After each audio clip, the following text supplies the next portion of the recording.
আমার স্বামী যখন আমাকে বিয়ে করলো, বিয়ের আগে যখন ওর সাথে কথা বললাম, ও ছিল অন্যরকম, খুব ভালো।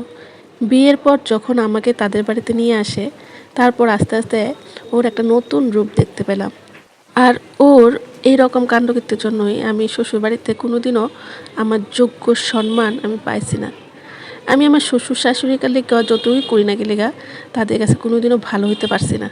এই কথাটা আমরা সবাই জানি, শ্বশুরবাড়িতে আপনি কতটুকু সম্মান পাবেন তা নির্ভর করে আপনার স্বামীর উপর, আপনার ভাগ্যর উপর না।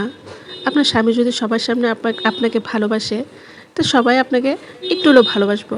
যদি সবার সামনে আপনার সাথে খারাপ ব্যবহার করে, তুচ্ছ তাচ্ছিল্য করে, অবহেলা করে, তাহলে আপনার শ্বশুরবাড়ির লোকগুলো আপনাকে অপমান করতে এক ফুটও দ্বিধাবোধ করতো না, এবং এমনকি তারা সুযোগ পেলে আপনারে দুটো লাথি পর্যন্ত মারা যেতে পারে, শুধু একমাত্র আপনার স্বামীর জন্য।